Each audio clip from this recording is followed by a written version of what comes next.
गूंज उठेगा इंकलाब के नारों से। इंकलाब जिंदाबाद इंकलाब जिंदाबाद। भारत माता के।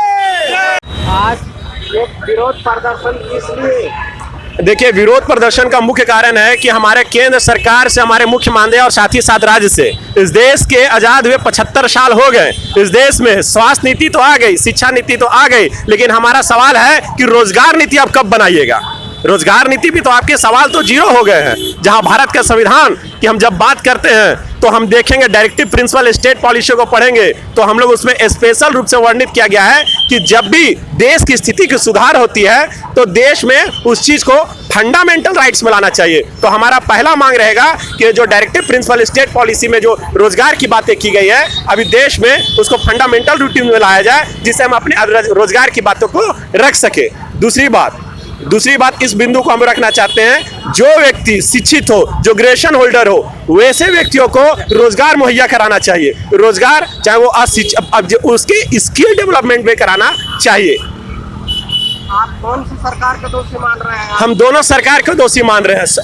दोनों सरकार, भारत के संविधान के जब हम 7वें शेड्यूल को पढ़ते हैं तो उसमें हम देखते हैं कि केंद्र सरकार समवर्ती सूची और राज्य सूची और सेंट्रल का जो रहता है तो अलग अलग भागों में। तो अगर हम राज्य की बात करें तो राज्य में अब तक 3 साल हेमंत सरकार की हो गई। तो जहां बोला गया था कि हेमंत सरकार आएंगे तो रोजगार देंगे, तो भैया रोजगार तो आप दिए नहीं। ये ऐसी सरकार सबसे गंदी और निकम्मी सरकार रही, क्योंकि 3 सालों में काम इनका जीरो रहा और रोजगार के मामले में पूरा जीरो रहा। आप बताइए, मैं आपसे पूछना चाहता हूं भैया, जब when the JPSC, JSSC students were protesting before government, what they had done it, they started lathi charge.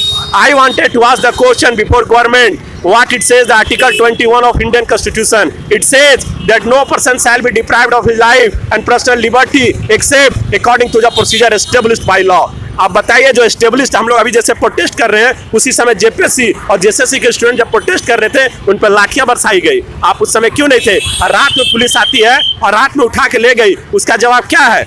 आप क्या कहता है? What it says the article 22 of Indian constitution, it says no person who is arrested shall be detained in custody without being informed. Did you inform that? क्या आप inform किए जब arrest किया गया था छात्रों को? आपने तो बताया नहीं गया।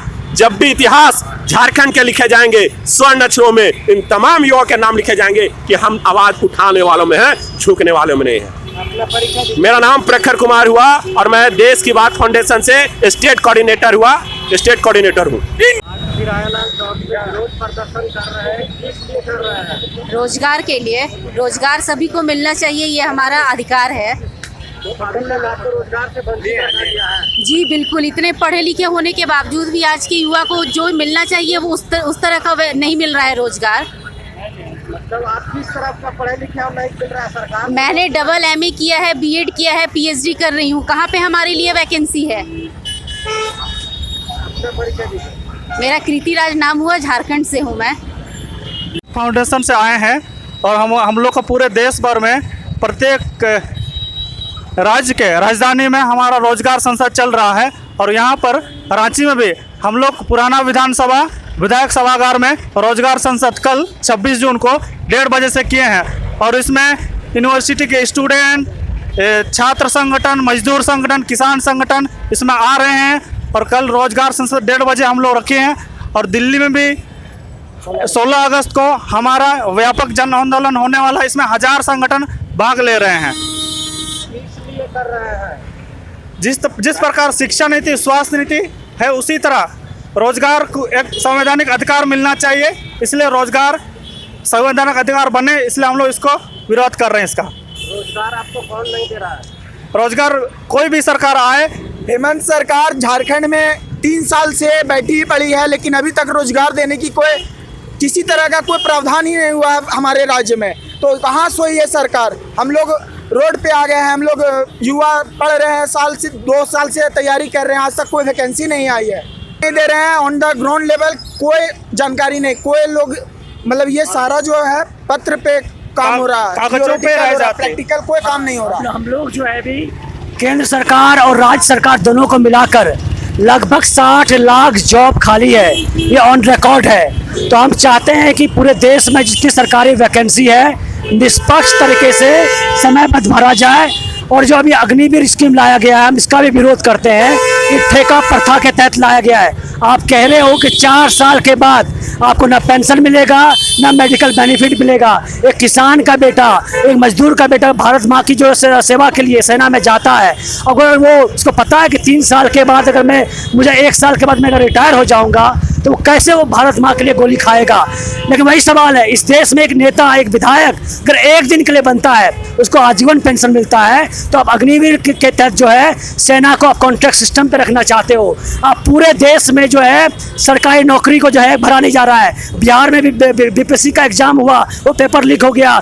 जेपीएससी का पिछले 6 साल में जो एग्जाम हुआ है, एक बार रिजल्ट हुआ है। हम सारे युवा इसका विरोध इसलिए करते हैं, हम युवा इस देश के जो भविष्य है, अगर हमारे पास अगर रोजगार नहीं होगा तो आप कैसे उम्मीद कर सकते हैं कि हम अपनी डिग्री का उपयोग जो है इस देश के लिए कर पाएंगे।